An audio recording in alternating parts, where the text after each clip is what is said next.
So Jack, you've given so much information today and so many takeaways. So if we were to come to you and say, give us the top 3 that's going to make an immediate impact on the business, what would those top 3 be? Well, Karen, I'd answer it in 2 ways, because there's a side that we've covered here today that has to do with sales, and there's a side that has to do with sales management. So on the sales side, the first thing I would tell you is systems and processes, systems and processes, systems and processes. And in the systems and processes arena, the first thing would be backward thinking, and that is having your goals in writing, having specific activities identified, and making sure that you're doing those activities. And there is a system and a processed way to do that that'll ensure that you're going to turn the numbers in way better than you ever have. Secondly is something we call inspect the baskets, which is proactive pipeline management, and that's identifying your prospects, customers, and clients and staying regularly in touch with them. And then the third is a touch system, and that is figuring out how to stay in touch with them by way of personal visits and phone calls, emails, voicemails, social media, and all of that. And instead of touching them with all things about you, rather figuring out how I can help them. So those would be my 3 big takeaways on the sales side. And again, the theme is consistent: systems and processes, and the word called leverage. How can I do more business with less work? Now on the sales management side, the big 3 is 1, understanding what you're trying to build. I call that your vision. Secondly, key people in key spots, because if you staff your direct reports with people that have been there, done that, they'll take you there quicker than you could ever figure it out on your own. And then the third is creating a winning culture, making the environment in your business such the people that work there actually look forward to going to work every day. And if you can take care of those 3, you're on your road to success.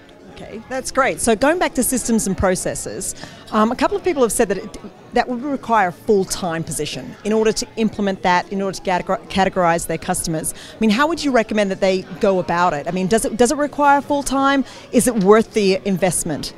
All right, so the bottom line is that's BS. That is not a full-time position, and it is not Herculean in task. What we need to do is we need to make an upfront investment of our time. It is not a lot of time, and you can go in gently and then add things along the way. But the key is to start the process of identifying those prospects, customers, clients, and other centers of influence that could drive your business, and then figure out some type of system of regularity as to how you're going to make sure that you're in front of them, and in front of them with things that they value, as opposed to you trying to sell them things. People do not want to be sold. So to change the definition of selling from selling people things to helping them with their needs, opportunities, and problems is the key and the essence of good selling. And that whole nonsense about, oh, it's going to be a lot of work and I need another person to do this, that's an excuse, and they really need to be called out on it. Okay, and one final question for you, because they're talking about the cultural differences and, you know, some of the touch points that you mentioned, and they go, well, that's not going to work in Australia, that might work in the US. What do you say to those that have, you know, participated today about the cultural differences, and what should they do about that? Cool. I love the question. So the first thing that I would tell you is that that is bogus as well, because I have been now in Australia for 5 consecutive years on multiple visits, and I've got clients that their business is doubled and tripled and quadrupled doing these "it won't work in Australia" ideas. So the first thing is you need to get over yourselves and say these things actually will work. It's really me and my personal hesitancy to kind of stand out from the crowd. The second thing is that if you don't buy into that answer, then I would tell you this: the concept's the same.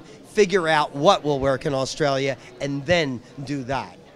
Fantastic. Thanks, Jack. Absolutely.